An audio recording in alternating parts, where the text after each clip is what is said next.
kesempatan hari yang mulia ini, di tempat yang penuh keberkahan ini, saya sungguh bahagia, gembira, bersyukur kepada Allah Subhanahu wa taala bisa kembali hadir di Masjid An-Nur.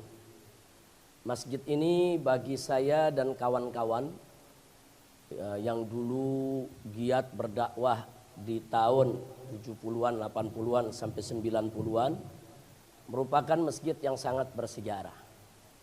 Dari masjid ini dulu muballigh Ahlus Sunnah bergerak. Kiai almarhum Kiai Haji Zainuddin MZ, almarhum Kiai Haji Kekep Bustomi, saudara. Jadi terlalu banyak kalau saya sebutkan satu persatu. Dan saya mulai mengajar di masjid ini dari tahun 90. Sepulang saya dari belajar di Saudi Arabia, saya masih tinggal di Tangerang, tapi rutin setiap malam Selasa kalau tidak salah saya mengajar di masjid ini. Tidak sebentar saya mengajar di sini, dari tahun 90, jauh sebelum FPI lahir. FPI lahir tahun 98. Nah, kawan-kawan yang kumpul di masjid ini termasuk para pendiri FPI. Dulu kiai-kiai yang kumpul di sini. Dari sini kita kobarkan perlawanan ketika itu menghadapi kezaliman Orde Baru.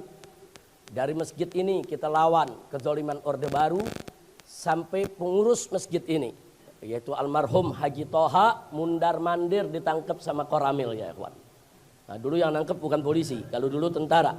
Nah, tapi di sini masih ada orang tua kita, Haji Abdul Razak, yang Masya Allah, mudah-mudahan beliau Allah berikan sehat walafiat, panjang umur dalam taat dan ibadah. Jadi masjid ini betul-betul bagi saya bersejarah. Terus saya ngajar sampai tahun 2003 saya di penjara. Nah, begitu saya di penjara, pengajian sempat terhenti, tapi saya kirim beberapa kawan untuk ngajar di sini. Nah, setelah itu saya keluar dari penjara, mulai sibuk membuka cabang-cabang FPI di berbagai tempat di seluruh Indonesia.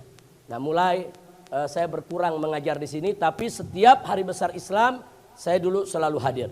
Dan kita selalu bikin tablik akbar nutup jalanan di depan, ya ikhwan. Yang hadir bisa ratusan ribu ketika itu. Nah, jadi sekali lagi ini masjid kelihatannya memang kecil, ya ikhwan. Kelihatannya biasa-biasa saja. Tapi dari masjid ini, saudara, ada sejarah yang luar biasa bagi perjuangan kawan-kawan di dalam menegakkan amar ma'ruf nahi munkar di negara Indonesia tercinta. Alhamdulillah. Nah, kita doakan Haji Toha almarhum yang sudah meninggal dunia, begitu juga semua keluarganya, kawan-kawannya, pengurus-pengurus masjid ini, saudara, yang sudah kembali kepada Allah. Kita doakan agar mereka semua diterima segala amal ibadahnya oleh Allah Subhanahu wa taala. Allahumma ighfir lahum maghfiratan jami'ah warhamhum rahmatan wasi'ah wa adkhilhum jannataka jannatan na'im birahmatika ya arhamar rahimin walhamdulillahi rabbil alamin. Ahibail kiram, pada kesempatan ini saya hanya ingin mengingatkan sebagaimana tadi diwasiatkan oleh khatib pada khutbah Jumatnya, agar kita ini wa'tasimu bihablillahi jami'a wala tafarraqu, saudara. Artinya kita diingatkan untuk bertakwa kepada Allah. Nah, takwa kepada Allah itu bagaimana caranya? Salah satunya adalah yang harus kita pegang sama-sama, wa'tasimu bihablillahi jami'a. Berpegang teguhlah kamu sekalian kepada hablullah, kepada tali Allah, kepada agama Allah, kepada hukum Allah, kepada aturan Allah, kepada syariat Allah. Wala tafarraqu, dan jangan sekali-kali kamu bercerai-berai di dalam memegang agama Allah. Jangan bercerai-berai. Artinya apa? Ayat ini meminta kita untuk bersatu dalam iman dan takwa, bersatu dalam agama, bersatu dalam syariat, bersatu dalam kebaikan, bersatu dalam keadilan, bersatu, saudara, di dalam aturan-aturan Allah dan Nabi kita Muhammad sallallahu alaihi wasallam. Jangan bersatu dalam maksiat, jangan bersatu dalam kezaliman, jangan bersatu dalam kemunkaran, jangan bersatu dalam kebiadaban, dan jangan bersatu dalam korupsi. Juga jangan bersatu dalam kecurangan. Saudara, kita bersatu dalam taat, jangan bersatu dalam maksiat. Saudara, bekerja samalah wa ta'awanu 'alal birri wa taqwa wa la ta'awanu 'alal itsmi wal udwan. Kita mesti bekerja sama saudara dalam kebaikan, dalam takwa kepada Allah. Jangan bekerja sama dalam dosa. Jangan bekerja sama dalam pelanggaran ya ikhwan. Hati-hati. Hati-hati. Nah, maka itu saudara, kita ingin ingatkan di sini, apalagi setelah kita Pilpres ini berlangsung, saat ini di mana-mana mulai gaduh karena aneka ragam kecurangan, saudara, hati-hati. Saudara, kalau kemarin banyak teriak pemilu damai, pemilu damai, pemilu damai. Saya sudah sampaikan sebelum Pilpres, saya berceramah di Kemayoran, saudara, di hadapan umat. Kalau mau damai jangan curang. Mau damai jangan curang. Curang itu bisa memecah belah bangsa. Curang itu bisa menghancurkan negara. Curang itu bisa mengadu domba rakyat Indonesia. Betul? Jangan curang. Kita udah nasihati jangan curang. Jangan curang. Kita bikinlah pemilu itu sebagai pesta demokrasi yang indah, yang gembira, yang mempersatukan kita. Bukan yang memecah belah kita. Saudara. Nah kalau sudah curang sekarang teriak, ayo kita damai, ayo kita damai. Mana mungkin damai dalam kecurangan? Mana mungkin kita bisa damai dalam kezaliman? Tidak ada damai dalam kecurangan dan tidak akan pernah ada damai dalam kezaliman, saudara. Kalau mau damai, sekali lagi kita katakan saudara, ciptakan keadilan, perjuangkan kebenaran. Baru hidup kita bisa damai. Nah maka itu sekarang semua sudah terjadi. Nasi sudah jadi bubur, saudara. Ini kecurangan, saudara, orang buta aja ngelihat. Lalu bayangin dah kalau orang buta aja ngelihat. Orang budak aja ngedenger tuh. Artinya kecurangannya udah luar biasa. Dan ini harus diselesaikan. Jangan sampai ini membuat pecah belah kita. Dan jangan sampai terjadi kerusuhan di republik kita. Kita nggak mau. Kita pengen negara kita tetap bersatu. Negara kita tetap damai. Negara kita tetap tenang. Betul? Caranya selesaikan kecurangan ini, saudara. Bukan damai dengan kecurangan, bukan damai. Enak aja lu yang curang terus gitu disuruh damai. Kira-kira jelas gak? Udah segitu aja ya. Udah terus. Udah terus. Ini kayaknya ada Haji Toha hadir nih. Haji Toha kalau lagi ceramah begitu tuh, terus Beb, terus Beb. Kita dianggap kayak mobil diparkir suruh terus. Nah, tapi memang almarhum Haji Toha luar biasa. Semangatnya dulu amar ma'ruf nahi munkar luar biasa. Nah ya ikhwan, sehubungan dengan ini saya ingin ingatkan saudara. Bahwa Nabi SAW dalam hadisnya sejak 1500 tahun yang lalu, 15 abad yang lalu, 1400 tahun lebih saudara. Nabi sudah mengingatkan, man ghasyana falaysa minna. Itu hadis riwayat Bukhari Muslim saudara. Muttafaqun alaih. Bahkan di dalam riwayat Sahih Ibn Hibban ada tambahannya saudara. Man ghasyana falaysa minna wal makru wal khida'u finnar. Saudara, Nabi mengatakan man ghasyana falaysa minna. Siapa yang mendustakan kami, mencurangi kami, menipu kami, dia tidak termasuk golongan kami. Kita sesama muslim nggak boleh saling berbohong, menipu, berdusta, curang, nggak boleh. Bahkan dalam lanjutan hadisnya disebutkan wal makru wal khida'u finnar. Nah, jadi tipu muslihat dan kecurangan itu akan ada di dalam api neraka. Hati-hati. Yang berbuat curang hati-hati. Hati-hati. Kau tidak tobat kepada Allah, neraka jahanam menantimu. Gak akan ada di sana yang bela kau. Kau akan mendapatkan siksa yang pedih. Hati-hati, saudara. Itu kecurangan itu, saudara, apalagi kecurangan itu menyebabkan pecah belah bangsa. Tadi sudah dijelaskan oleh Habib Hanif. Al-musyahin itu termasuk apa? Termasuk orang yang tidak akan dapat pengampunan. Nggak bakal dapat limpahan taubat, magfirah, rahmah di malam nisfu Sya'ban, saudara. Padahal malam nisfu Sya'ban malam yang agung, malam yang mulia, malam yang penuh keberkahan. Saudara, Allah sebarkan rahmat dan magfirahnya untuk hamba-hambanya. Tapi orang-orang yang suka memecah belah bangsa, memecah belah umat, ngadu domba umat, nggak bakal dapat itu rahmat dan magfirahnya, saudara. Dan kecurangan yang membuat gaduh, kecurangan yang membuat pecah belah bangsa, saudara, sama termasuk golongan dosa yang tidak akan mendapatkan rahmat dan magfirah dari Allah kalau mereka tidak bertobat. Jadi nggak main-main soal kecurangan, ini bukan dosa kecil. Bukan, yang dibohongi ratusan juta orang. Ratusan juta orang dibohongin. Ratusan juta. Lu nggak main-main, yang dibohongin bukan satu orang. Ayo saya mau tanya yang hadir sini, mau dibohongin? Mau dicurangin? Redo dibohongin? Redo dicurangin? Kalau begitu siap lawan kecurangan? Takbir! Sallu ala nabi. Bahkan di dalam Al-Quranul Karim Allah menyatakan faqala ta'ala wailul lil mutaffifin alladzina idaktalu 'alan nasi yastawfun wa idza kaluhum aw wazanuhum yukhsirun. Shadaqallahul azim. Memang ayat ini bicara soal perniagaan, tapi dimensinya luas. Dia masuk ke semua sektor kehidupan, saudara. Di situ Allah menyatakan wailul lil mutaffifin. Celaka bagi orang-orang yang suka berbuat curang. Yang bagaimana yang suka berbuat curang? Allah sebutkan dalam bentuk perniagaan. Alladzina idaktalu 'alan nasi yastawfun. Orang-orang yang kalau dia minta ditimbang oleh orang lain, minta ditakar oleh orang lain, dia minta takarannya, saudara, mesti betul. Nah, nggak boleh dikurangi. Tapi sebaliknya, saudara, kalau dia nimbang hak orang, dia nakar hak orang, yuksiru, dia kurang-kurangin timbangannya, saudara. Jadi kalau kita lagi belanja, nah, giliran buat kita nih, kita minta dilebihin timbangannya.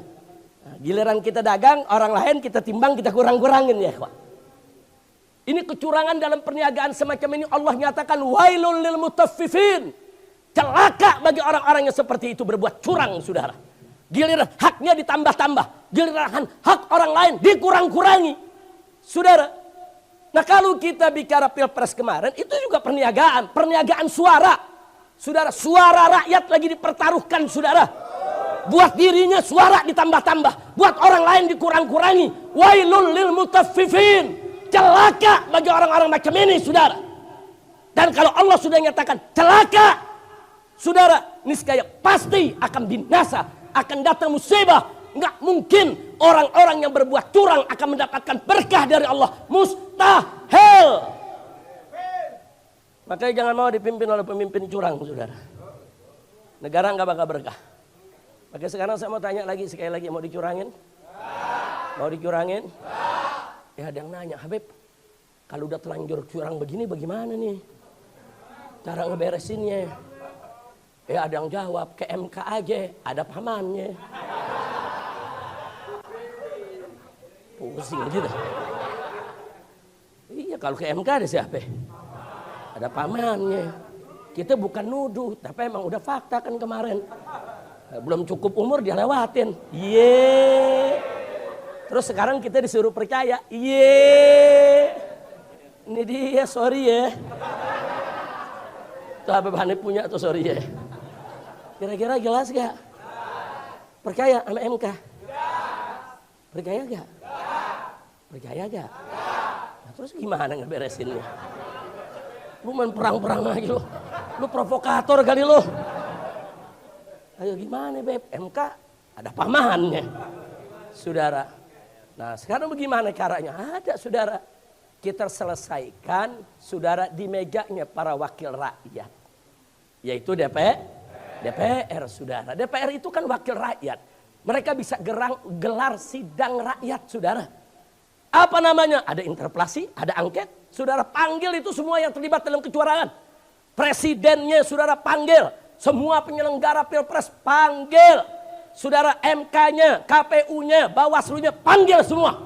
Saudara, kalau ada yang bilang, tapi Habib ini negara hukum, nggak bisa diselesaikan DPR. Siapa bilang? Ada dua cara penyelesaian di kita punya negeri, saudara. Pertama, penyelesaian hukum. Penyelesaian secara hukum, itu MK tempatnya. Ada juga penyelesaian secara politik. Tempatnya di DPR, saudara. Siapa bilang DPR tidak bisa mengambil keputusan? Siapa bilang DPR tidak bisa mengambil satu kebijakan? Siapa bilang DPR tidak bisa mengambil sikap? Kekuatan DPR bahkan bisa membubarkan KPU, bisa membubarkan Bawaslu, bisa membubarkan MK sekalipun, saudara. Bahkan bisa melengsarkan presiden. Maka itu saya tanya, kalau gitu DPR kuat tidak? DPR kuat tidak? Jadi kalau kalian jadi wakil rakyat, bekerjalah sebagai wakil rakyat. Selesaikan kecurangan ini di DPR sesegera mungkin sebelum menjadi bara api akan menyala, menciptakan kerusuhan di mana-mana, saudara. Kira-kira jelas ya? Lu jago banget lu politik. Kira-kira jelas gak? Berarti DPR bisa beresin gak? Ada ketua partai politik ngomong begini. Jangan diselesaikan di DPR. Nanti bisa ribut. Mendingan di MK aja. Yeah. Di MK ada pamannya. Yang bikin ribut bukan DPR, bukan. Yang bikin ribut ente curang. Ente curang, itu yang bikin ribut. Kalau ente nggak curang kan nggak ribut, betul? Betul? Nah jadi kita minta kepada DPR segeralah selesaikan sebelum ini berubah menjadi kerusuhan, menjadi keributan, atau sebelum bangsa Indonesia terbelah. Selesaikan secara politik dan sah menurut konstitusi, saudara. Selesaikan secara politik sah. Jadi kita maklumi kenapa harus selesai secara politik, karena kita udah nggak percaya lembaga hukumnya, saudara. Kira-kira paham? Jelas semua? Nah maka itu kepada wakil rakyat yang di DPR jangan ngomong doang. Angket, angket, angket. Kapan lu angket? Ini udah berhari-hari ngomong doang. Betul? Betul? Mau angket, angket. Jangan terlalu banyak ngomong, nanti nguap, masuk angin. Betul gak? Betul gak? Yang kemarin teriak angket, angket. Besoknya lengket. Yeah. Kacau, kacau. Makanya sebelum masuk angin, sebelum lengket, angket segera digelar. Setuju tidak? Setuju tidak? Siap dukung angket? Takbir. Ada yang protes, Habib Rizik kenapa bicara politik di masjid? Wah, eng. Kan minggu tenang udah habis. Pilpres udah selesai. Betul? Kampanye udah beres. Betul? Ini lagi ngaji. Emang lu pikir ngaji soal wudhu doang? Emang ngaji soal sholat doang? Ini soal politik, soal kemaslahatan masyarakat banyak, saudara. Ini soal besar. Ini soal nasib bangsa dan negara. Harus dibicarakan di meja-meja para ulama, di pesantren, di majelis taklim. Saudara, di majelis-majelis taklim, di pesantren-pesantren, di masjid, di musola. Harus dibicarakan. Kenapa? Untuk kebaikan rakyat, bangsa, dan negara Indonesia. Setuju tidak? Takbir. Takbir. Takbir. Sallu ala nabi. Nah, mudah-mudahan Allah berikan jalan keluar yang terbaik, dan semoga bangsa Indonesia tetap bersatu dan bangsa Indonesia tetap damai. Jangan terpancing dengan provokator. Setuju?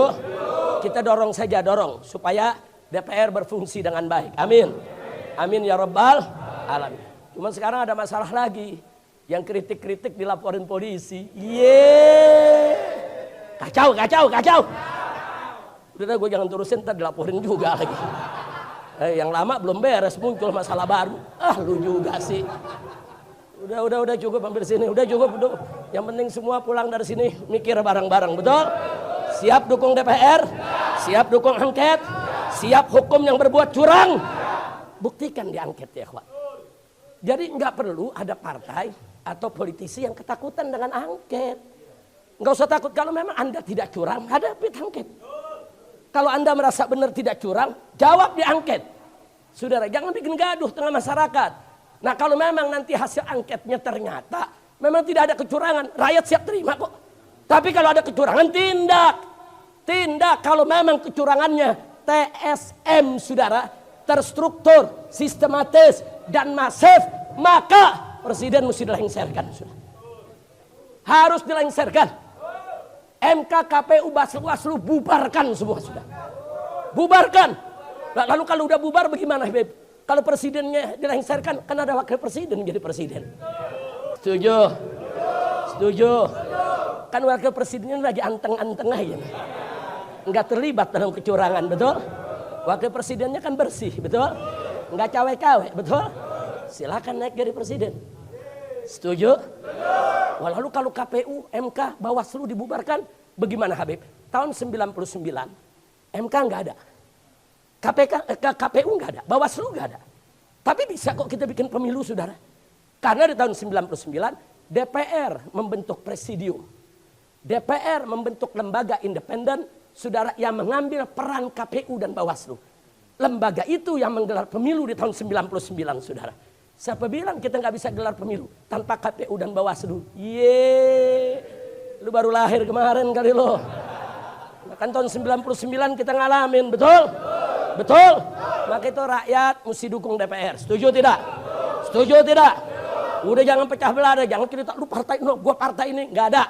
Kita sekarang di sana suara kita, itu wakil kita. Semua harus menyelesaikan persoalan ini sebelum negara ini terkabik-kabik. Setuju tidak? Setuju tidak? Takbir. Bukan urusan partai, bukan. Urusan partai. Urusan partai. Kok lu ngomongnya sedep banget loh. Kita minta sekarang tidak bicara partai, tapi kita bicara wakil rakyat. Di Dewan Perwakilan Rakyat adalah mewakili seluruh rakyat Indonesia. Berpikirlah dengan akal sehat, bekerjalah dengan baik, supaya rakyat tidak terpecah. Insya kita berdoa sama Allah. Kita baca surat Al-Fatihah agar Indonesia dijaga oleh Allah, dilindungi oleh Allah, diberkahi oleh Allah. Jangan sampai terjadi perpecahan, kekisruhan, keributan di Indonesia ini. Agar Allah memberikan kita pemimpin yang baik, pemimpin yang terbaik, pemimpin yang beriman dan bertakwa. Agar Allah hancurkan segala kecurangan. Allah binasakan semua orang-orang curang. Dan Allah jadikan Indonesia sebagai baldatun thayyibatun wa rabbur ghafur. Ala hadhihi niyya wa likulli niyatin salihah. Wa ila hadratin nabiyil mustafa sallallahu alaihi wasallam bisirril Fatihah.